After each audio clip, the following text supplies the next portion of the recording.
가 거기로부터 살아있는 자와 죽은 자를 심판하러 오십니다. 나는 성령을 믿으며 거룩한 공교회와 성도의 교제와 죄를 용서받는 것과 몸의 부활과 영생을 믿습니다. 아멘.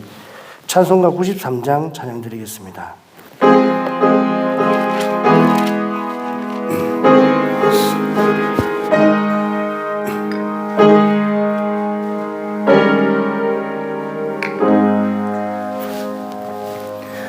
예수는 나의 힘이요 내 생명 되시니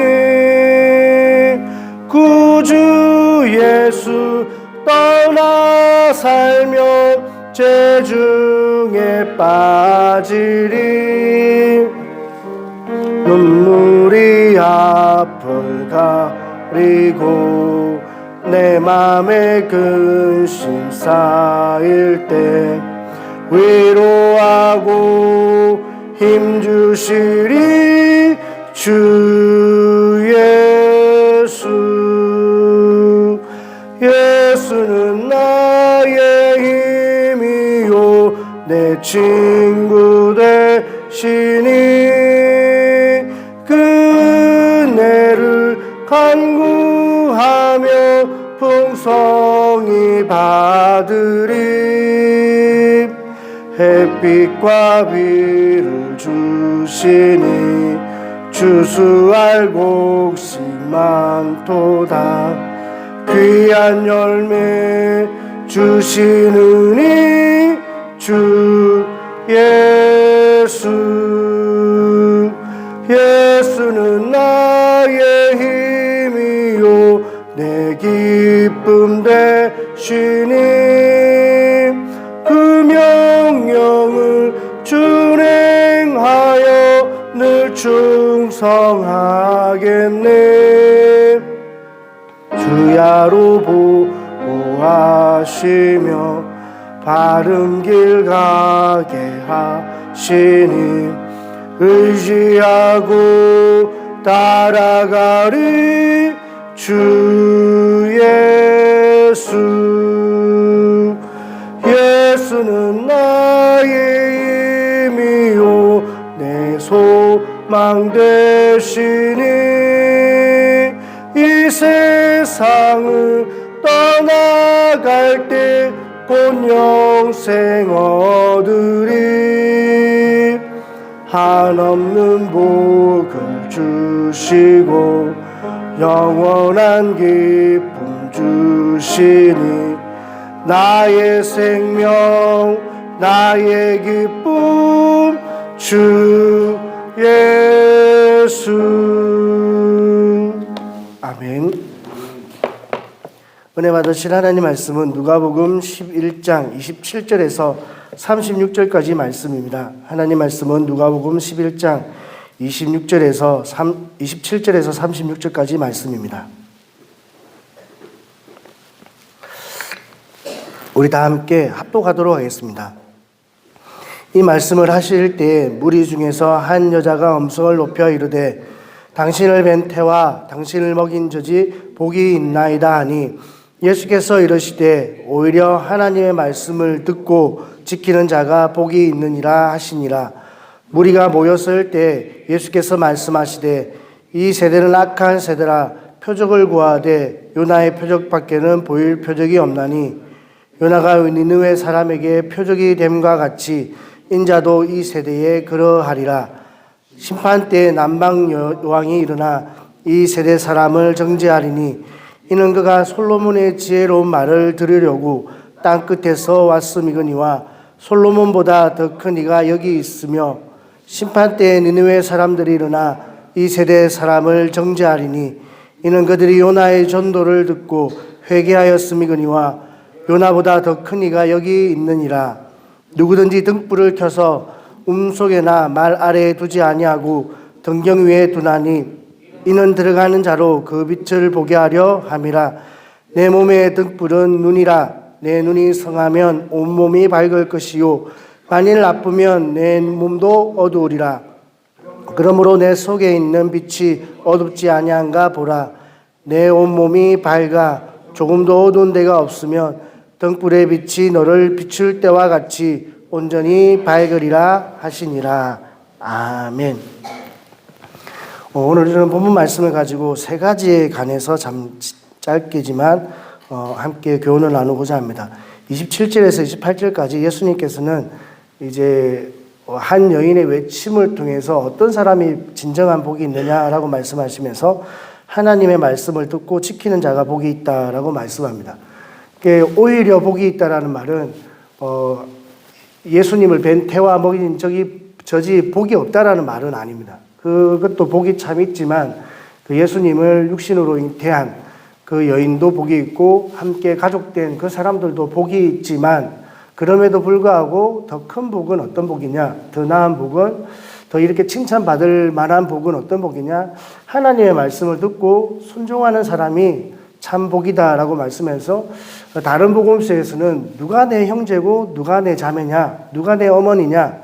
하나님의 말씀을 듣고 지키고 순종하는 자가 내 부모여 내 어머니며 내 가족이다라고 말씀하시면서 하나님의 말씀을 듣고 순종하는 사람들이 진정한 그리스도의 피를 나눈 형제 자매가 될 수 있다라고 우리에게 말씀하셨습니다. 이 세상 사람들이 교회에 다니는 사람들을 볼 때 이해 못하는 것 중에 하나가 뭐냐면 자기 친가족보다 더 친하게 지내다는 거예요. 대표적으로 뭐 제사를 안 지낸다든지 뭐 가족 행사가 있음에도 불구하고 나는 주의를 지켜야 되니 내가 참석을 못한다 이런 것들이 있습니다. 근데 이게 좀 더 지혜로우면 저도 마찬가지지만 지혜로우면 그 전에 찾아가서 인사를 드리고 우리가 주일을 날 찾아뵙지 못하니까 미리 와서 인사를 드립니다.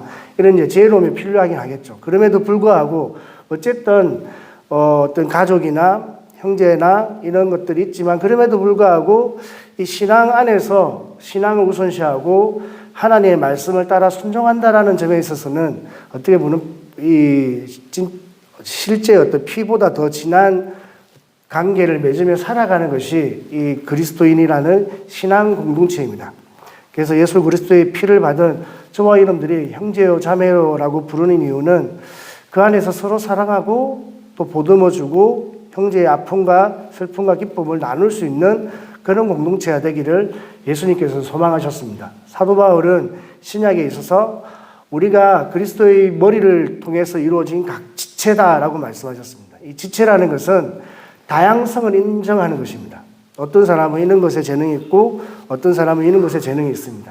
모든 사람이 다 손이 될 수 없고 발이 될 수 없고 눈이 될 수 없습니다. 앞에 보시면 아시겠지만 모든 사람이 이거는 내가 할 거야 라고 달려들어서 하면 이 일을 다 못하는 겁니다.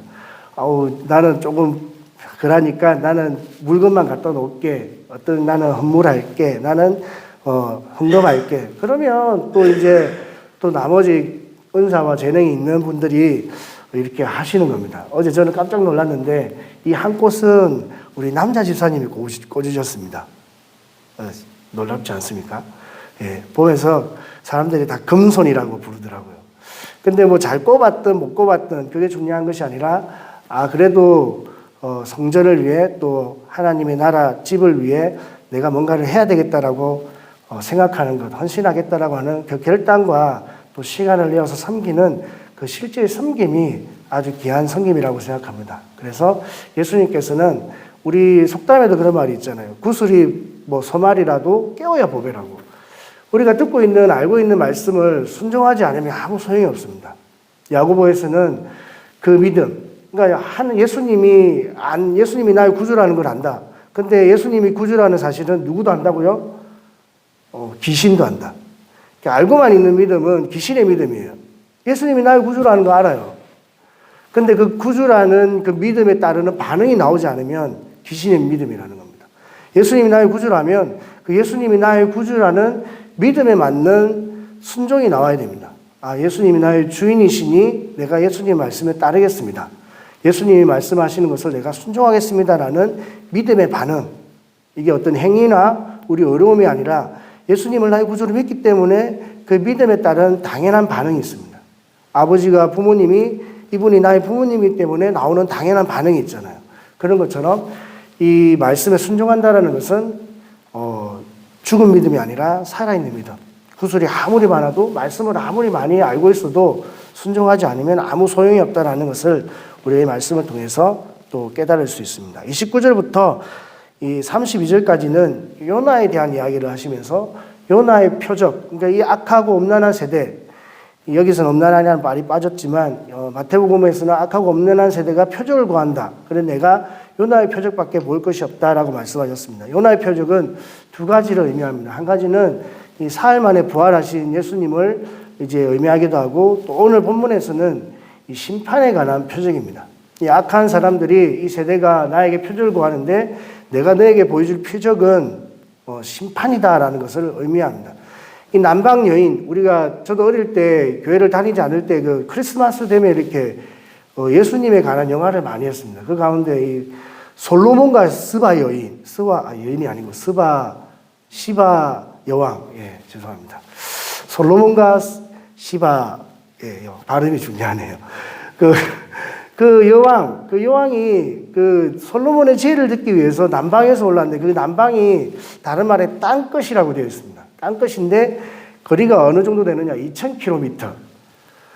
상상이 잘 안 가시죠? 여기서 서울까지가 한 1000km 안 될 겁니다. 1000km가 안 되는데 그 2배 더 되는 거리를 온 거예요. 그 당시에 그 많은 재물과 보화, 그 스바 여왕만큼 많이 가지고 온 재물이 없다고 할 정도로 그 많은 보화와 재물들을 그 먼 곳에서 가지고 왔는데 왜 가지고 왔느냐? 그 솔로몬의 지혜를 듣기 위해서. 저 솔로몬의 지혜가 정말 신이 주신 그 하늘의 어떤 하나님이 주신 지혜라는 사실을 알고 그것을 그 한마디를 듣기 위해서 사모하는 마음으로 왔는데, 오늘날 이 세대는 그 예수님이 전하는 복음, 예수님이 전하는 구원의 메시지를, 그 지혜로운 말씀을 한낱 목수의 아들의 말로 치부하였고 또 이단자로 치부하였습니다. 그 은혜가 은혜인지 알지 못하고 그 은혜를 무시하고 외면했을 때 하나님이 어떻게 하느냐? 심판하겠다는 것입니다. 그러면서 요나에 대해서 이야기하시면서 니느웨의 요나가 회개의 메시지를 선포했다. 회개하라, 천국이 가까웠느니라라고 그 전하기 싫어서 도망가다가 겨우 그냥 억지로 와서 회개하지 않으면 하나님이 심판할 거야라는 말을 전했을 때 동물로부터 왕에 이르기까지, 집 지키는 개로부터 왕에 이르기까지 모든 사람이 검식하며 회개했을 때 구원이 이방 민족에게도 임하였던 것을 우리가 잘 알고 있습니다. 그런데 이 세대는, 악한 세대는 예수님의 구원의 메시지, 이 하나님의 귀한 말씀을 듣고 뭐 하지 않았다고요? 순종하지 않았다라는 것을 말씀합니다. 은혜가 은혜인지 알지 못하고, 감사가 감사인지 알지 못하고, 이게 복이 복인지 알지 못하고, 하나님의 귀한 말씀이 선포되어도 곡하지 않고 함께 애국하지 않고 함께 즐거워하지 않은, 무시하고 외면하는 그 세대 가운데 하나님이 뭐 하겠다고 하냐면 심판하겠다라고 하시는 겁니다. 그래서 저와 여러분들도 하나님의 말씀을 듣고 참 저게 하나님의 은혜구나, 또 참 하나님 나에게 또 저렇게 깨닫게 해주시는구나, 하나님 저렇게 나에게 또 헌신을 요구하고 결단을 헌신이라는 말도 요즘 다 싫어하더라고. 결단이라는 말도 다 싫어합니다. 하지만 그게 신앙생활 가운데 빠지면 보람이 없습니다. 그냥 편할 수는 있어요.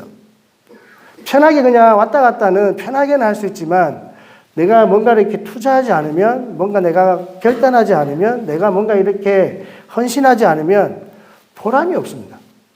내가 여러분 한 해가 이제 접으러 가는데 내가 한 해 동안 뭘 했지라고 생각했을 때, 여러분 작은 돌을 옮겨놓은 것은 하나도 기억이 나지 않습니다. 그 예수님의 이게 성경에 없는 이야기지만 예수님께서 제자들에게 야, 너희들 가서 저 내려가서 돌 하나씩 주워. 그랬더니 어떤 제자들은 조그만 거 이거 막 이렇게 주워왔는데 베드로만 큰 걸 들고 왔다고 합니다. 이게 이제 그 베드로의 회개에 대한 이제 비사겠죠. 그랬더니 이제 처음에는 이제 들고 오라니까 들고 왔어요. 그 다음날 돼가지고 예수님이 그 갖고 왔던 자리에 그대로 갖다 놔 했더니, 갖다 놓는 사람이 누구만 갖다 놨느냐? 베드로만 갖다 놓았다는 거예요. 왜? 크니까 어디서 갖고 왔는지 어떻게 한다고요? 아는 거예요. 조그마니까 어디서 갖고 왔는지를 기억을 못해요. 이게 물론 이제 지어낸 비사라고 할 수 있지만, 그만큼 내가 뭘 했는지 한 해를 돌아봤을 때 기억나지 않는 이유는 말 그대로 한 게 없기 때문에 기억이 안 날 수 있습니다. 뭔가 나에게 헌신이 없었기 때문에, 물론 그게 다는 아니지만 아닙니다.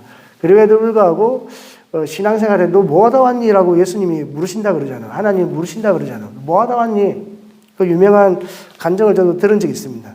이 전도를 참 열심히 하던 권사님께서 이제 몸도 아프고 하니까 집에서 이제 돌 닦는 게 이제 취미가 된 거예요. 수석. 돌 닦는 취미 한참 닦고 있는데, 야, 권사야, 너 뭐하냐? 예, 예수님 돌 닦고 있습니다. 그러다가 올 거냐? 이 말에 충격을 받아서 다 내려놓고 다시 전도했다라는 그런 간증을 들은 적이 있습니다. 어쨌든 우리 삶 가운데 헌신과 희생이 우리 삶을 보람있게 하고 의미있게 하고 가치있게 한다. 내 신앙에 내가 뭔가 하나님 앞에 금식을 한다든지, 또 내가 작정해서 기도를 했다든지, 시간을 정해서 말씀을 보고, 시간을 정해서 교회를 섬기고, 시간을 정해서 이렇게 기도하는 그런 작정들이 내 신앙을 유익하게 하고, 또 우리가 행위와 공로로 주님 앞에 서는 것은 아니지만, 그럼에도 불구하고 히스기야가 기도할 때 뭐라고 기도합니까? 벽을 향하여 하나님, 이전에 내가 하나님 앞에 성실하게 행한 것을 추억해달라고. 이 추억이라는 것은 여러분, 슬픈 기억은 추억이 잘 안 되잖아요. 우리가 잘 추억이라는 것은 예쁘고 좋고 아름다운 게 추억이라고 보통 이야기하지 않습니까? 그러니까 하나님, 내가 이전에 주님과 함께 아름답게 뭔가 거리를 만든 것들을 기억해달라고 기도했을 때 하나님이 즉시로 응답을 했습니다. 이사야가 돌아가던 길을 멈추고 다시 돌아가가지고 네가 기도하는 것을 내가 듣고 수명을 15년 연장시켜주겠다.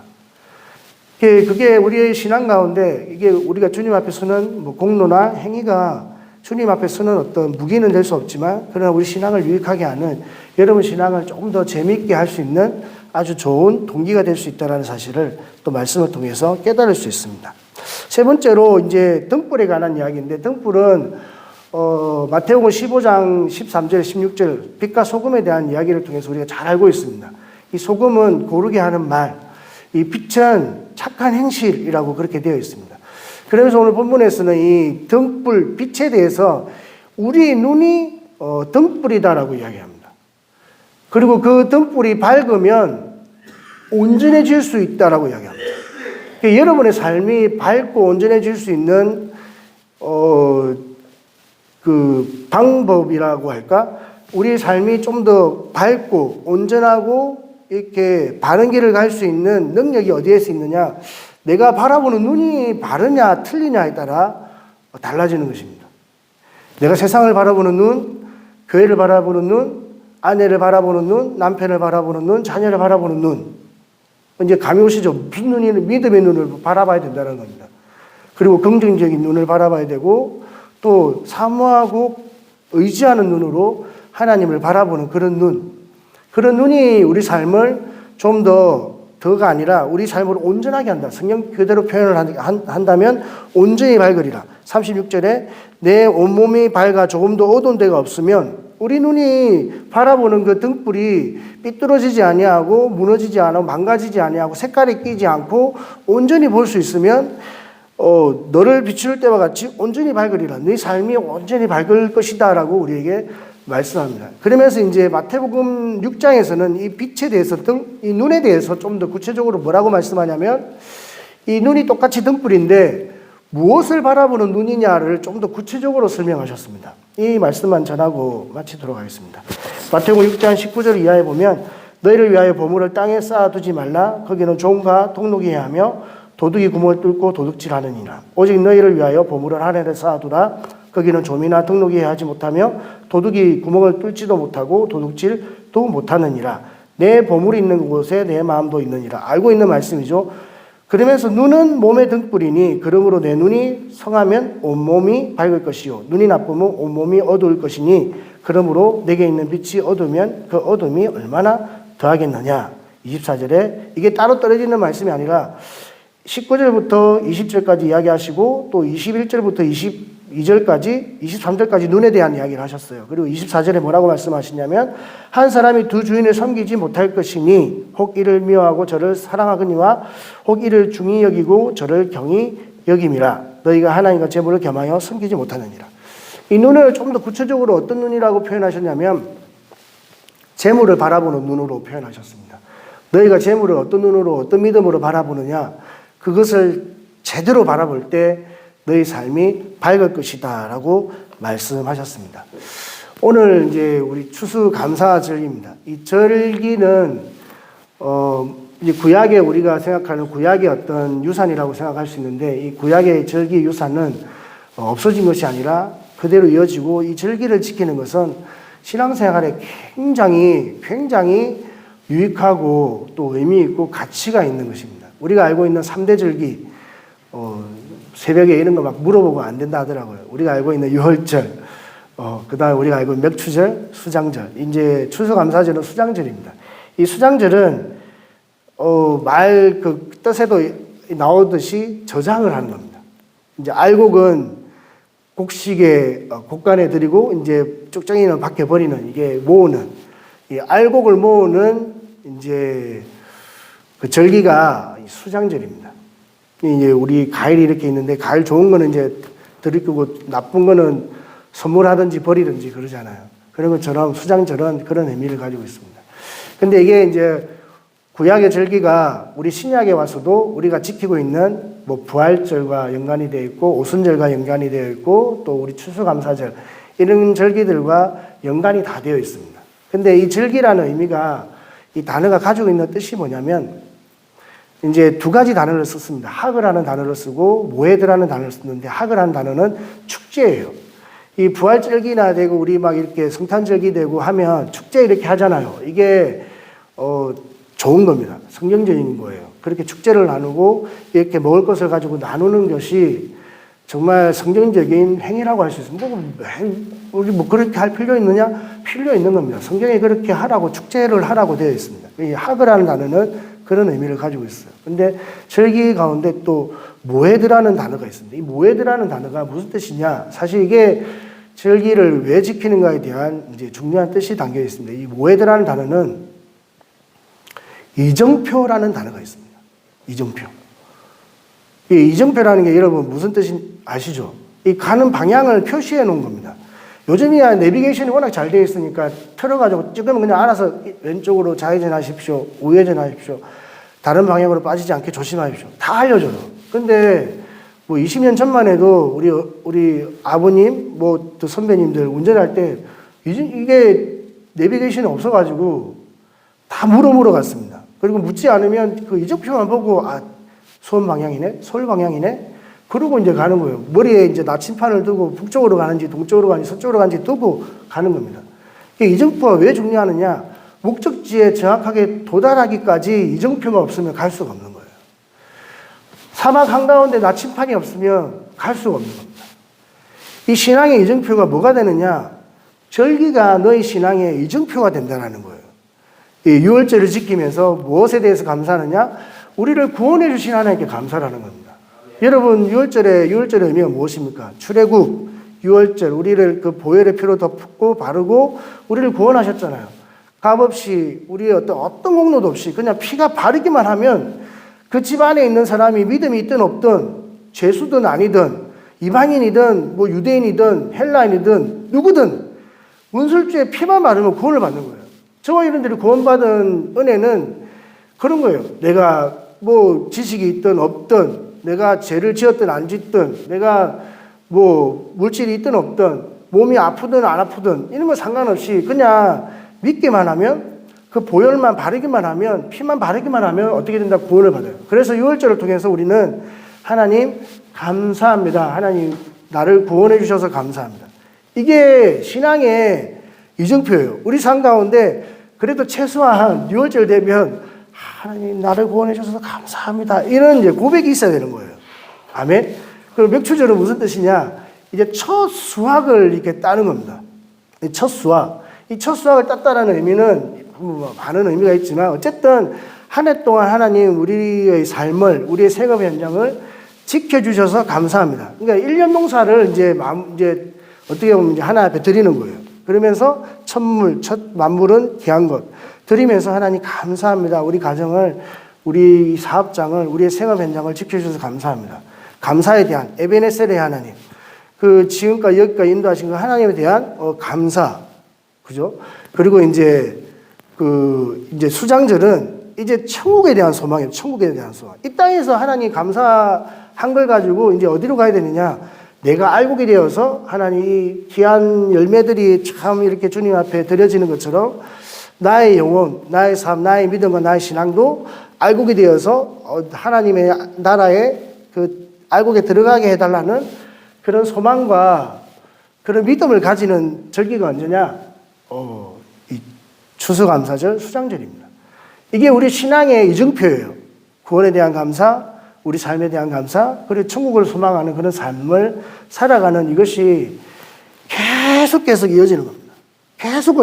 계속해서 다음 해 되면 또 감사하고, 다음 해 되면 또 감사하고, 다음 해 되면 또 감사하고, 또 이제 이게 절기는 주님 오시는 재림하고도 다 맞물려 있습니다. 이제 대강절 이제 우리가 맞이하겠지만 이 수장절을 지키고 나면 얼마 안 있어서 대강절이 옵니다. 대강절이라는 것은 주님 오심을 기다리는 거잖아요. 주님 오심을 기다리면서 촛불 켜고 이 반짝반짝 빛나는 이유는 다 있습니다. 그 이스라엘 풍습입니다.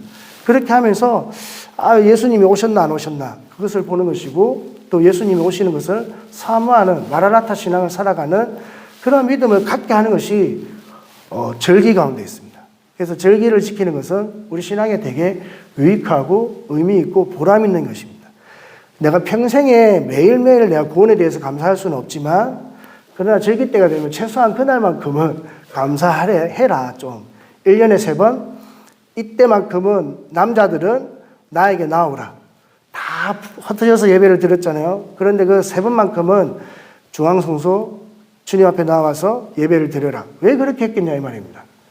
중요하기 때문에, 귀하기 때문에, 그래도 그때라도 네가 주님 앞에 나오면 그래도 하나님 앞에 감사할 수 있는 그런 신앙의 근거가 될 수 있기 때문에 하나님께서는 그 3번, 3개의 절기를 우리 가운데 지키라라고 말씀하셨고, 그 절기는 폐해진 게 아니에요. 폐해진 게 아니라 여전히 그 정신은 우리에게 이어지고 있고, 우리가 또 이렇게 추수감사절을 지킴으로 알고게 되기를 소망하는 그런 하나님의 이정표를 따라서 살아가는 유익이 있다라는 것입니다. 그래서 오늘 말씀에 이제 물질에 관한 말씀이었는데, 이 절기를 지킨다는 것은 결국 이제 물질에 관한 이야기입니다. 여러분들의 소산, 여러분들이 가지고 있는 것들을 주님 앞에 드리고, 또 하나님 내가 이렇게 또 잘 살았습니다, 알고게 되겠습니다를 소망하는 그런 믿음으로 드리는 것이 또 이 추수감사절, 이 수장절을 지키는 방법입니다. 이렇게 방법을 지킬 때 또 하나님 우리에게 복을 다하여 주시겠다고 말씀하셨습니다. 그래서 저와 여러분들이 오늘 본문 말씀이 짧고 3가지 이렇게 교훈을 나누는데, 하나님의 말씀을 들으면 순종할 수 있는 믿음으로 살아갈 수 있기를 주님의 이름으로 축복합니다.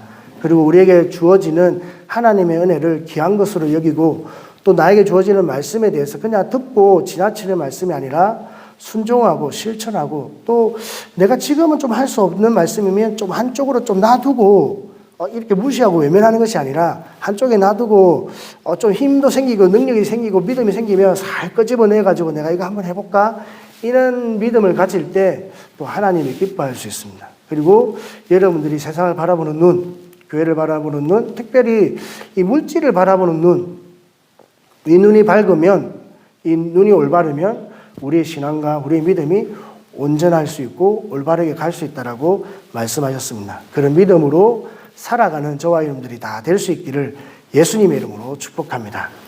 하나님 감사합니다. 오늘 말씀을 통하여 귀한 교훈을 나누게 하시니 참으로 감사를 드립니다. 하나님 말씀에 순종하는 자가 하나님의 참 가족이며 형제며 부모라고 하신 그 예수님의 말씀처럼, 하나님 우리가 말씀을 알고 그 말씀을 아는 것으로 그치는 것이 아니라, 지식으로만 즐거워하는 것이 아니라 순종하고 실천함으로 하나님 이것을 귀하게 보물로 만들 수 있는 우리 삶이 될 수 있도록 은혜 베풀어 주시옵소서. 하나님 우리 가운데 있는 하나님의 은혜를, 교회가 베풀어 주는 은혜와 그 사랑을 우리가 감사하게 받게 하시고, 또 은혜인 줄 알게 하시고, 이것이 축복이구나 라는 것을 알고 우리가 믿음으로 반응하며 믿음으로 또 대응할 수 있도록 주님 은혜를 베풀어 주시옵소서. 또 우리의 눈이 물질을 바라보고 사람을 바라보고 교회를 바라보고 목회자와 성도를 바라보는 우리의 눈이 온전해져서 긍정적이고 믿음의 눈이고 또 신앙의 눈이고 또 아버지 의지하며 사모하는 눈으로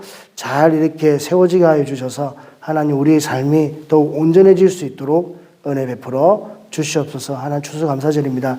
알곡이 곡간 가운데 들여지는 모습을 우리가 보면서 우리의 영혼이, 우리의 신앙이, 우리의 믿음이 주님 앞에 섰을 때 알곡되어 곡간에 들여지는 귀한 열매를 우리가 사모하며 또 결단하며 또 주님 앞에 감사하는 오늘 하루 될 수 있도록 주님 축복하여 주시옵소서. 예수님의 이름으로 기도드리옵나이다. 아멘. 하늘에 계신 우리 아버지, 아버지의 이름을 거룩하게 하시며 아버지의 나라가 오게 하시며 아버지의 뜻이 하늘에서와 같이 땅에서도 이루어지게 하소서. 오늘 우리에게 일용할 양식을 주시고 우리가 우리에게 잘못한 사람을 용서하여 준 것 같이 우리 죄를 용서하여 주시고 우리를 시험에 빠지지 않게 하시고 악에서 구하소서. 나라와 권능과 영광이 영원히 아버지의 것입니다. 아멘. 오늘 기도하실 때 말씀 전하시는 목사님 위해서 기도해 주시기 바랍니다. 우리 주님 이름 세 번 부르고 합심해서 기도하겠습니다. 주여, 주여, 주여. 할렐루야.